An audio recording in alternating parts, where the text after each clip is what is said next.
Hi all of you, I am back with another video and today's video is a little different from the rest of the videos because today we are going to do the doubts regarding IELTS reading module. So we will discuss how to differentiate between true, false and not given, which is a very common doubt among students. So first of all we'll discuss how we have to go through the passage and how we have to differentiate between true and false. It is very simple. True tab hai when each and every information is similar, like 2010 king king Harry died. So obviously बिल्कुल simple है, तो that is true. अब false तब है जब उसमें से कोई एक information is contradictory या is गलत, like 2010 और 2009.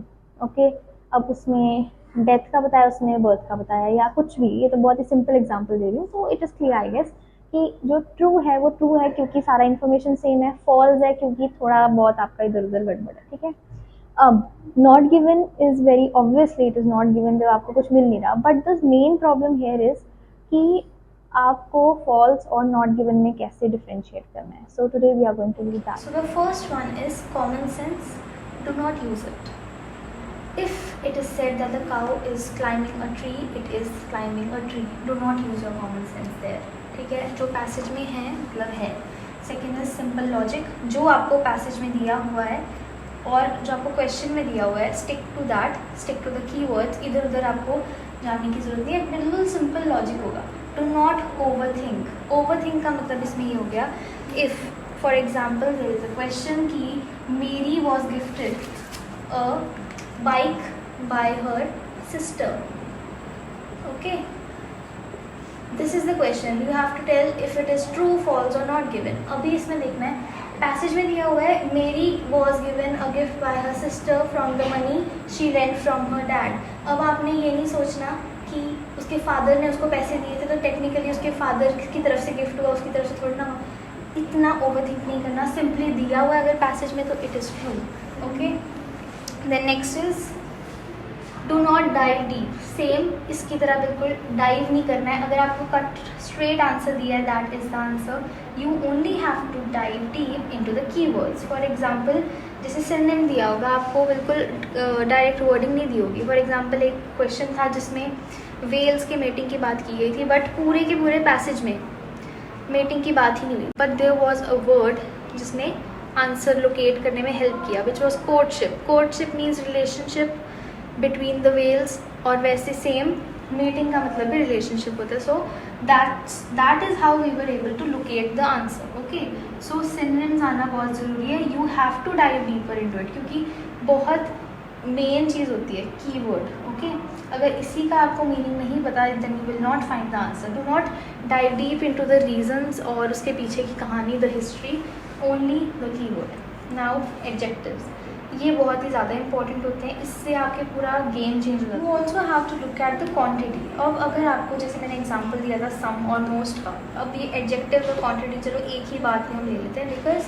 श्योरली एंड प्रोबेबली में क्या डिफरेंस है. श्योरली मीन्स कि 100%, वो जो वैक्सीन थी दैट वॉज 100% हेल्पफुल, और प्रोबेबली में हो जाता है 50% हेल्पफुल. ठीक है, so this is how you will know कि फॉल्स कैसे है. क्वेश्चन में प्रॉबेबली दिया है, पैसेज में श्योरली, तो obviously that is false, match नहीं हो रहा. वैसे ही सम और मोस्ट का. Now let's have a look at the example. So the example is this paragraph which I have inserted here. The question is the study involved asking children a number of yes/no questions such as are there any rainforests in Africa. Now we have to see if it is not given true or false. So passage में क्या दिया हुआ है, the study surveys children's scientific knowledge and attitudes to rainforests. Secondary school children were asked to complete a questionnaire containing 5 open form questions. अब हमें क्या करना है, सबसे पहले तो वी हैव टू लोकेट कैसे करेंगे, with the help of keyword. अब कीवर्ड इसमें क्या है, children obviously we got this. Questionnaire same. Asking children, और वहाँ पे भी यही है कि asked to complete a questionnaire, मतलब almost all the keywords are being satisfied, मतलब इधर भी है और उधर भी है. नाउ अब इसमें बोला है yes and no questions. Okay, yes and no questions. और इधर दिया हुआ है 5 ओपन फॉर्म क्वेश्चंस। अब जनरली अगर हम बहुत तेज़ तेज़ पढ़ रहे होते हैं, हमें लगता है कि ऑब्वियसली ओपन फॉर्म क्वेश्चंस भी MCQs ही होता होगा, but that is not the case. 5 open form questions मतलब ओपन फॉर्म क्वेश्चंस होते हैं जिसमें आपके ओपिनियंस मांगे हो, आप कुछ भी डिटेल्ड आंसर लिखना है डिटेल लिखो, ब्रीफ में लिखना है ब्रीफ में लिखो। जो येस और नो वाले क्वेश्चंस होते हैं वो होते हैं क्लोज फॉर्म क्वेश्चंस, जिसमें आपको येस और नो में ही आंसर होता है। तो obviously all the keywords are available here, just this one main thing which is the most important part of the question is contradictory to the passage, which means it is false. 5 open form questions means detailed, और MCQs मतलब yes or no, मतलब sorry MCQs बोल दो, yes or no means closed form questions, so it is directly false. Now why did I choose this particular example?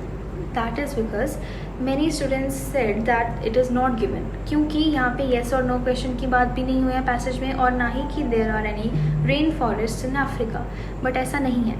The thing is कि जो yes और no questions हैं उनको हम कहते हैं close form questions, और जो हमारे वो दिए हुए हैं क्या कहते हैं पैसेज, उसमें दिया हुआ है ओपन फॉर्म क्वेश्चंस। तो ये दोनों आपस में क्या हो गए, ऑपोजिट्स, लाइक डे इधर दिया हुआ है नाइट इधर हुआ है, तो obviously it is false.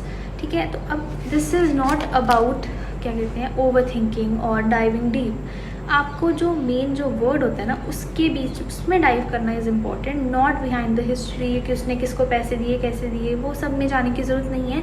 But the thing is जो आपका वर्ड है, कीवर्ड है, उसकी नॉलेज होना बहुत इंपॉर्टेंट है।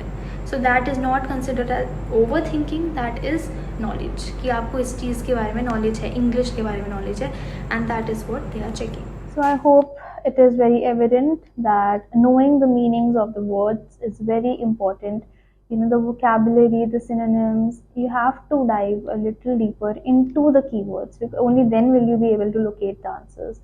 So yes, I hope you liked this video. I'll see you in the next one.